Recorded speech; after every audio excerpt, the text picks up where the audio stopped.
Bonjour, nous allons résumer ensemble le Tanya du 27, pardon, Sivan 5781. Donc hier nous avons dit pas seulement que Dieu est une seule chose avec son savoir, sa connaissance, ses sentiments, mais il est beaucoup plus élevé que ses sentiments. Il n'a aucune commune mesure avec ses sentiments ou même son intellect. On a déjà précédé d'expliquer que à la fin du chapitre 9, l'Admour Azaken va expliquer comment les deux notions sont vraies. D'un côté, Dieu, il est une seule chose, avec son intellect et ses sentiments, et d'un autre côté, il est complètement surélevé d'eux. Alors il faudra qu'on comprenne comment les deux choses fonctionnent ensemble. Maintenant, il donne aujourd'hui l'exemple. Il dit voilà, chez nous par exemple, comment ça se passe? Il y a l'intellect. De l'intellect va découler les sentiments. Des sentiments vont découler, la pensée. De la pensée va découler la parole, et après l'action. Donc ça, c'est le CDR chronique du haut vers le bas. Donc la première faculté chez nous, c'est l'intellect. D'accord? C'est pour ça qu'il dit qu'un enfant qui n'a pas de date, qui n'a pas de chorma, qui a un petit intellect, et surtout qui n'a pas la sensibilité de ressentir les choses, ce qu'on appelle le date.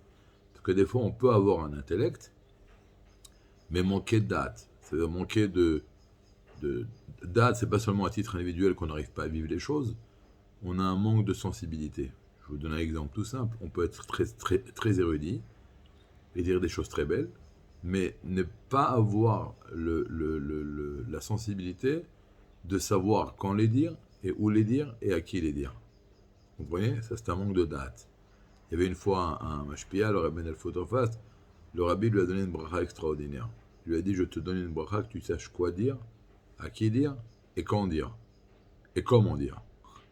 Donc, l'enfant n'a ni de sechel et ni d'intellect. Il n'a ni d'intellect et ni de date. Dans le date, bien que c'est une partie intégrante de l'intellect, c'est une partie quand même assez importante parce que c'est un manque de sensibilité. Alors, automatiquement, ces sentiments vont être en conséquence, parce qu'on a dit que les sentiments découlent de l'intellect. Donc il va être des fois cruel, ou il va aimer des choses qu'on n'aurait pas dû aimer, parce que c'est des choses qui n'ont pas d'importance, etc., etc. Donc, et automatiquement, en fonction de notre intellect, nous avons des sentiments. Et puis après, donc, ça va être automatiquement en fonction des sentiments. De là va découler quelles sont les sortes de lettres que je vais penser, de quoi vais-je parler, et puis qu'après, quelles seront mes actions.